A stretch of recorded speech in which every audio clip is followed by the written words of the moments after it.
Russia's ambassador to the U.S., Sergey Kislyak, joins us now. Mr. Ambassador, thank you for joining us. The United States is making it very clear that any diplomatic solution must include a pullback of Russian troops from Crimea. Is Russia prepared to meet that condition?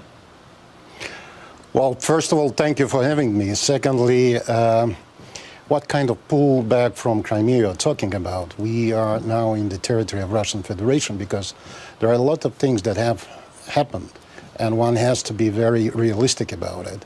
There was an expressed will of people living in Crimea to become a part of Russian Federation at the moment when there was an unconstitutional takeover of power with the use of force in Kiev. And they felt that this is a moment that is threatening the way of the life they wanted to conduct. So Crimea is a part of Russian Federation, and how about eastern Ukraine, sir? Can you state unequivocally that Russian troops will not push into eastern Ukraine? Well, we have said so many times that we have no intent, no interest in crossing the border. But does that mean you won't do it?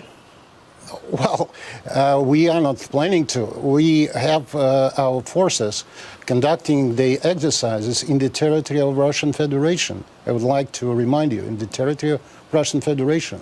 That is normal exercise that we are conducting. Moreover, we have offered transparency over the issue, and there were a number of overflights done, including by our Ukrainian neighbors and friends, just for them to be sure that there was nothing happening that would be considered threatening to their interests.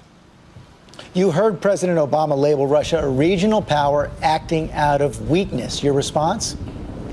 Well, if you consider Russia a regional power, look at the region that we are in.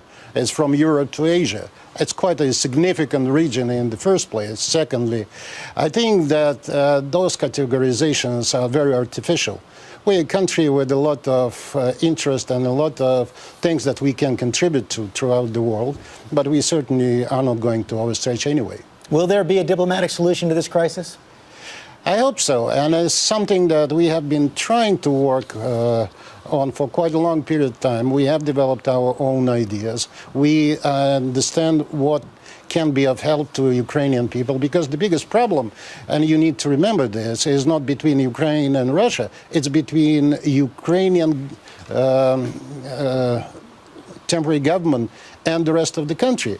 It's a country that certainly needs a revision of the constitution that would include a mechanism where the regions would be heard and the views will be taken on board. And it's something that is important. And if international community can help the Ukrainians to do this process, that would certainly be helpful. Mr. Ambassador, thanks very much for your time this morning. Thank you very much.